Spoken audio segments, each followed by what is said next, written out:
Fourth part of the Addendum. قال من يحيي العظام وهي رميم قل يحييها الذي أنشأها أول مرة وهو بكل خلق عليم. He said, Who shall give life to decaying bones? Say, He shall give them life who first gave them life, and He is all-knowing concerning all creation. Qur'an, chapter 36, verse 78. As was illustrated in the third comparison in the ninth truth of the 10th word, some personage may one day summon together before your eyes a great army. If someone were then to say, that personage is able to call together the troops in his army who had dispersed to take rest and assemble them again in battalions, and you were to say, I don't believe it, you know well how lunatic would be your denial. So too, an all-powerful and all-knowing being, who out of nothing recorded and put in place, with the command of كن فيكون, be, and it is, all the particles and subtle aspects of the bodies of all animals and other animate beings, as if they were an army with the utmost orderliness and wise equilibrium, and who creates each century, or rather each spring, the hundreds of thousands of different species and groups of animate beings that populate the face of the earth, each like an army. Such a being can gather together with one blow on the trump of Israfil all the fundamental particles and original components that enjoy mutual acquaintance through joint submission to the order of the body that corresponds to a battalion. Were you to say, how can this be?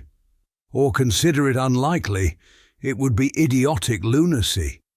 It sometimes happens in the Qur'an that, in order to impress upon the heart the wondrous deeds He will perform in the hereafter, and to prepare the mind for acceptance of them, God Almighty mentions the wondrous deeds He performs in this world as a kind of preparation. Alternatively, He may sometimes mention the wondrous deeds He will perform in the future and the hereafter, in such a fashion that we are convinced of them by analogy with the similar deeds we observe in this world. One example is furnished by the verse, أولم يرى الإنسان أنا خلقناه من نطفة فإذا هو خصيم مبين. Has not man seen that we created him from a drop of sperm, and then he becomes an open disputer? And the remaining verses of the same surah, the all-wise Qur'an, thus proves the question of resurrection in 7 or 8 different forms. It first directs man's attention to his own origins. It says, You see how you advanced from a drop of sperm to a drop of blood, from a drop of blood to a formless lump of flesh, and from a formless lump of flesh to human form. How, then, can you deny your second creation? It is just the same as the first, or even easier of accomplishment for God. God Almighty also refers to the great bounties He has bestowed on man with phrases such as الذي جعل لكم من الشجر الأخضر نارا. He who made fire for you from the green tree, and says to man, Will the being who thus bestowed bounty upon you leave you to your own devices, in such fashion that you enter the grave to sleep without rising again? He also hints at the following. You see how dead trees come to life and grow green again.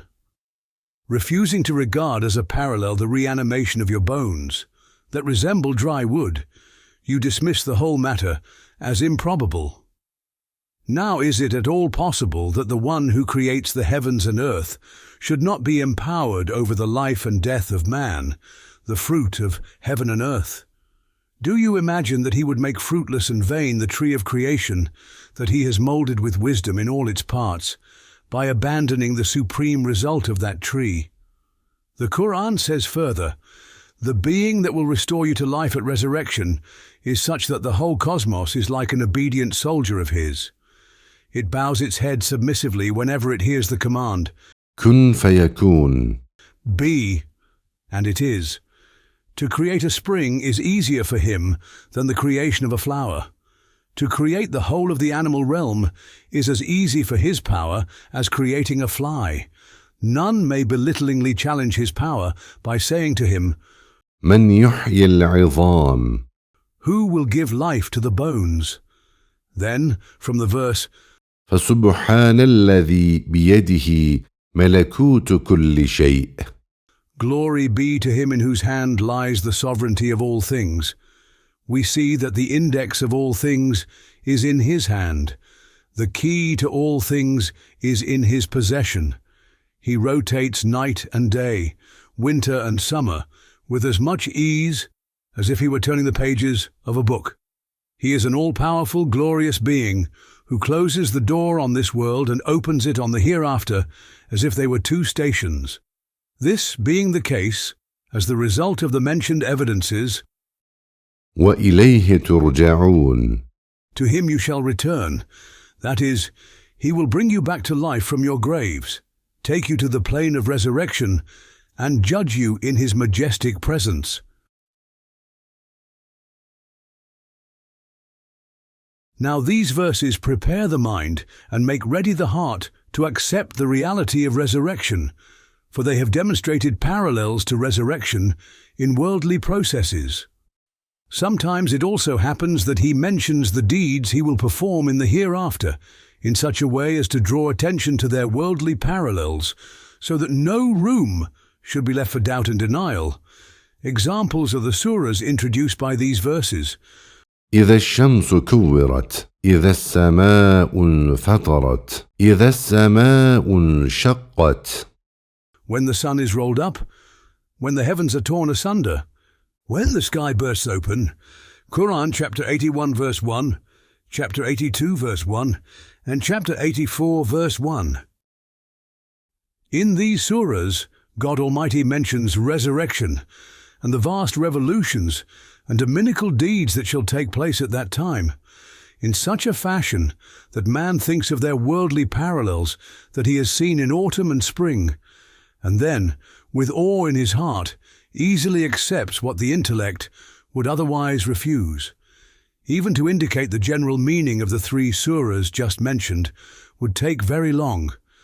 Let us, then, take simply one word as a specimen of the whole, with the words, إذا الصحف نشرت when the pages are spread out.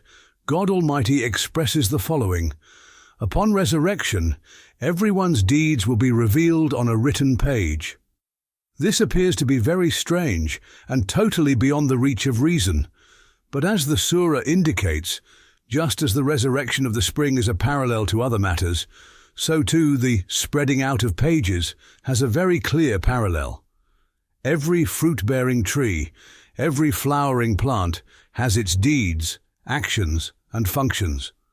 It performs a certain kind of worship depending on the fashion in which it glorifies God through the manifestations of his names. Now all of its deeds and the record of its life are inscribed in all the seeds that are to emerge next spring in another plot of soil. With the tongue of shape and form, the seeds make eloquent mention of the origins of those deeds and spread out the page of deeds together with branch, twig, leaf, flower, and fruit. He who says, إذا الصحف نشرت when the pages are spread out, is the same being that performs before our eyes these wise, preserving, nurturing, and subtle acts. Compare other matters with this by analogy and deduce the truth if you have the capacity. Let us aid you with the following. The verse, إذا الشمس كورت when the sun is folded up, refers to a brilliant similitude and hints at its parallel. First, God Almighty has cast aside the curtains of non-being, the ether and the heavens, to bring forth from his treasury of mercy and show to the world a jewel-like lamp illumining the world, the sun. After closing the world, he will wrap that jewel again in his veils and remove it. Second, the sun may be depicted as an official entrusted with the task of distributing the commodity of light over the globe and causing it and darkness to succeed each other. Every evening the official is ordered to gather up the light. It may sometimes happen also that his trade may be slackened when he is hidden by the veil of a cloud. At other times it may be that the moon will also form a veil and hinder his task. Now just as that official has his goods and ledgers gathered up for inspection, so too he will one day be relieved of his duties. Even if there be no cause for his dismissal, there are 2 dark spots on the sun, now small but liable to grow, that one day will grow to the point that the sun will take back, by dominical command, the light it now wraps around the head of the earth and wrap it around its own head. It will then be told, "Come, your task on earth is now complete. Go to hell, and burn there those who have worshipped you and thus mocked with faithlessness an obedient servant like you."